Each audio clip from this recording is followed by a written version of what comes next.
Hello everyone, आज हम discuss करने वाले हैं बीएचयू के जो है बीए एलएलबी के एडमिशन्स के बारे में बात करने वाले हैं। एलिजिबिलिटी क्राइटेरिया क्या है, डोमेन सब्जेक्ट आपको कौन कौन से सेलेक्ट करने हैं, प्रिपरेशन कैसे करनी है, ये हम इस वीडियो में डिस्कस करने वाले हैं। तो चलिए सबसे पहले हम चेक कर लेते हैं एलिजिबिलिटी क्राइटेरिया क्या है, कौन कौन से बच्चे जो है अप्लाई कर सकते हैं। बीए एलएलबी ऑनर्स, जैसे कि आप लोगों को पता है कि बीए एलएलबी करना चाहते हैं, ये 5 ईयर्स की होती है। कितने साल की होती है? 5 साल की होती है। अब आगे देखते हैं कौन कौन से टेस्ट कंपलसरी हैं। सबसे पहली चीज़ सेक्शन 3 इसमें कंपलसरी है। सेक्शन 3 की जो प्रिपरेशन है वो चैनल पे स्टार्ट हो गई है, प्लेलिस्ट में आप जो है चेक कर लीजिएगा, साथ साथ कवर करते चलिएगा टॉपिक्स। चलिए पहले बात कर लेते फिर मैं आपको बताता हूँ।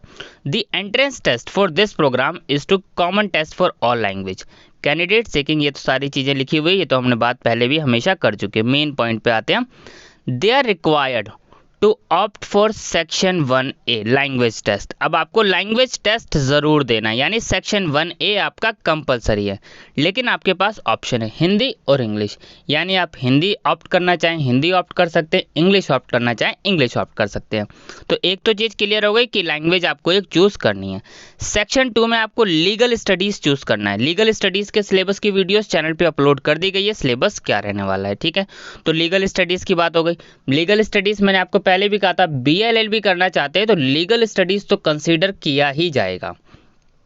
लेकिन एक सबसे अच्छी बात है कि सिर्फ सेक्शन 2 में लीगल स्टडीज कंसीडर किया, लेकिन अगर आप अदर यूनिवर्सिटीज देखें तो लीगल स्टडीज के साथ साथ कई और सब्जेक्ट भी कंसीडर करें, तो ये आपके लिए बहुत अच्छी बात है। बीएचयू एक तो जो रेपुटेड यूनिवर्सिटीज है, और दूसरी चीज सिर्फ लीगल स्टडीज पढ़नी है आपको। और सेक्शन 3 आपका जनरल टेस्ट है, यानी आपको 3 टेस्ट में एक तरीके से अपीयर होना है। एक दिन ये लैंग्वेज, एक डोमेन स्पेसिफिक में लीगल स्टडीज़, और सेक्शन 3 जनरल टेस्ट। तो जनरल टेस्ट की प्रिपरेशन स्टार्ट हो गई है।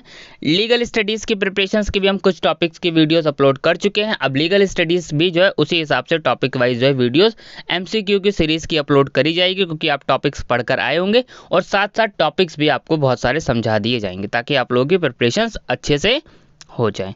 तो 3 चीज़ें आपको क्लियर हो गई। एडमिशन लेने के लिए आपको कैसे अपीयर होना है।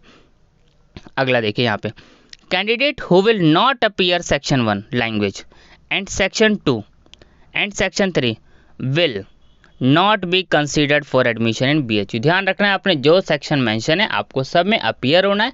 अगर आप अपीयर नहीं होंगे तो आपको मेरिट लिस्ट नहीं बनेगी, आपको एडमिशन्स के लिए कंसीडर नहीं किया जाएगा। अब चलिए बात करते हैं कि कौन कौन से बच्चे इस फॉर्म को फिल कर सकते हैं। चलिए, applicant who has successfully completed is appearing in senior secondary school, यानी क्लास 12th।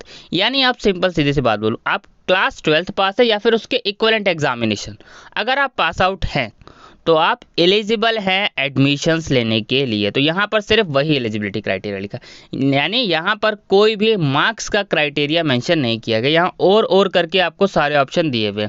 तो मैंने आपको एक ही लाइन में आंसर दे रहा हूँ कि आप अगर क्लास 12th पास है या फिर उसके इक्विवेलेंट एग्जामिनेशन जो क्लास 12th कंसीडर किया जाता है, या फिर उसके इक्विवेलेंट एग्जामिनेशन जो क्लास 12th कंसीडर किया जाता है, आप बीए और एलएलबी ऑनर्स का एंट्रेंस टेस्ट दे सकते हैं, ठीक है। तो आपको एक ही पॉइंट में इसका आंसर आपको मिल गया होगा। अब आपको कोई और डाउट आएगा तो आप कमेंट करके पूछ सकते हैं। Thank you.